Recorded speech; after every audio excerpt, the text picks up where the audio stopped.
Bago po pala yung announcement.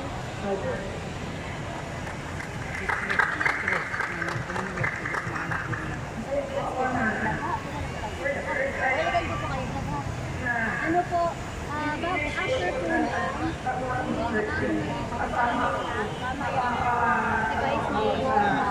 Marikina po. Itong event na to. Ito yung Fiesta ng wish Diyos. for granted na hindi matutambatan kahit Marikina kailan. Sports Complex.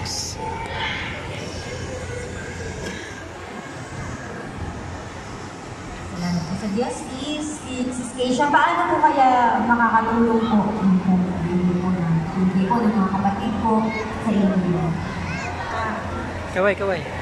Kaway, kaway.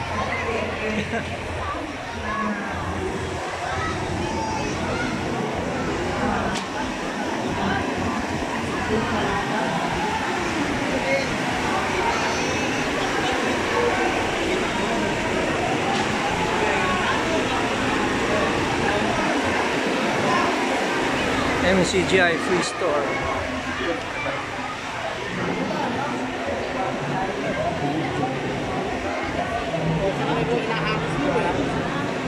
Salamat sa Diyos.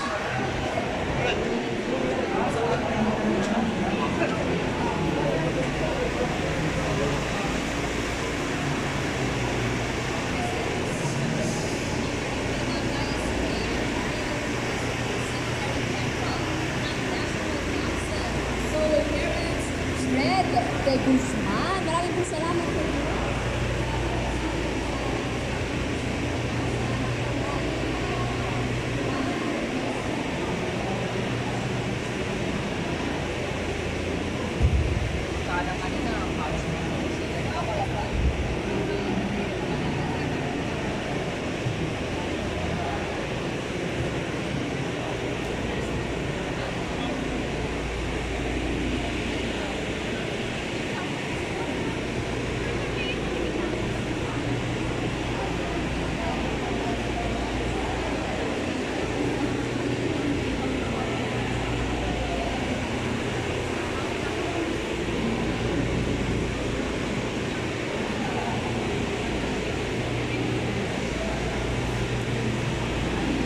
Salamat sa Diyos.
Marunong talaga tayo mag-observe, pumili tayo, magkakakilo tayo, para makita natin kung ano yung malagayan ng mga kapatid. At tayo mas sa ating mga maliliit na paraan na magagawa, ay tumulong tayo sa ating sa awang at Diyos.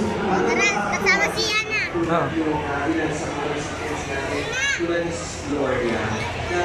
You know. Alam mo na kailangan niya. Hi, sis Lot.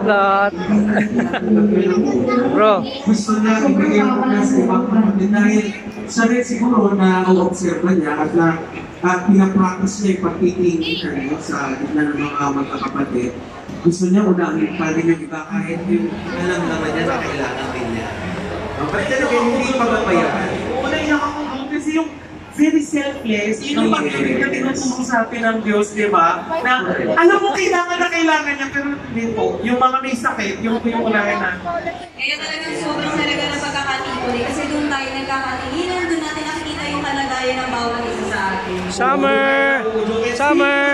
Timon, mga kasama ko sa lokal na community. Hindi gusto mo makipagka-timon sa inyo, hinahanap ko kayo. Hindi ko na lahat ng kabasa. Nasa stage po kapatid. Nasaan po ba yung mga taga-Commonwealth? Nandiyan pa ba? Ayan o! Dahil pa pala taga-Commonwealth. Ayun po, sila Brad. Ayun po. Referee po mga taga-Commonwealth. Brazilo. Ang lokal, yan yung lokal na yung dami ng mga kapatid kasi yung dami ng isang division. Libo-libo ang kapatid dyan sa lokal ng Commonwealth. Kaya nga, pinakahanap po sa inyo, may naliligaw po na po pa dito. Kailangan na po magpasundo mga kapatid.